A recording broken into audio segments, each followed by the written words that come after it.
This is Autoline Daily reporting on the global automotive industry. President Trump is facing a bipartisan battle over his threat to slap a 25% tariff on imported cars. Democrats and Republicans are uniting against him. Fred Upton, a Republican from Michigan, and Terry Sewell, a Democrat from Alabama, introduced a bill to block Trump from imposing the tariff until the International Trade Commission conducts, quote, a comprehensive study on the economic importance of automotive manufacturing in America. The president claims that imported cars and parts pose a security threat, and the Commerce Department recently conducted a study into that assertion, but it hasn't made its findings public yet. The Center for Automotive Research says the tariff would increase the average price of new cars up $3,700.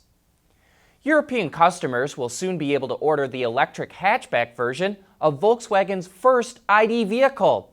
Anyone who wants an early production slot can plunk down a deposit on May 8th.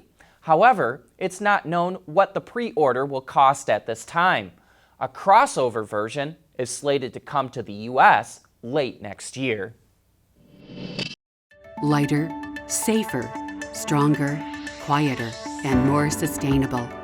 Tell us where you need to go, and we'll help you get there. Dow Automotive Systems. We don't succeed unless you do. A few days after Honda said it's recalling 1.2 million vehicles due to faulty airbags, FCA announced a big recall of its own. It's recalling nearly 965,000 vehicles in the U.S. and Canada because they don't meet emission standards. But this isn't related to a previous emission issue, which resulted in a fine. The company discovered the new problem during in-house tests and reported it to the EPA. The recalled vehicles will have their catalytic converters replaced to fix the issue. The Dodge Journey, Chrysler 200, Dodge Avenger, Dodge Caliber, and the Jeep Compass and Jeep Patriot are involved in the recall. And Bloomberg reports that this recall could cause a shortage in the supply of palladium, a precious metal that's used in catalytic converters. Due to stricter fuel economy regulations around the globe, automakers have been purchasing more palladium, which has pushed its price to record highs. It's currently trading at over $1,500 an ounce, and analysts say FCA's recall could push that price even higher. While autonomous vehicles have the potential to drastically reduce car accidents, Americans are still very leery of the technology. According to a new study from the AAA, 71% of people are afraid to ride in a self-driving car, which is up from 63% in a previous poll. But about half said they are comfortable with using it in low-speed situations, like at an airport or an amusement park. And 44% said they're comfortable with it for food or package delivery. The AAA believes that the public will warm up to the technology once they get more familiar with it, but more measures need to be taken to educate them about autonomous cars. And who's the leader of the band when it comes to autonomous vehicles? Navigant Research just ranked automakers and suppliers according to their technology, business plans, and their potential to make money on AVs. And leading the list is Waymo, but GM's Cruise Automation is right on its heels. Ford is listed in third place, followed by the suppliers Aptiv and Intel Mobileye. Interestingly, Navigant ranks Tesla and Apple at the bottom of the list, at least at this snapshot in time.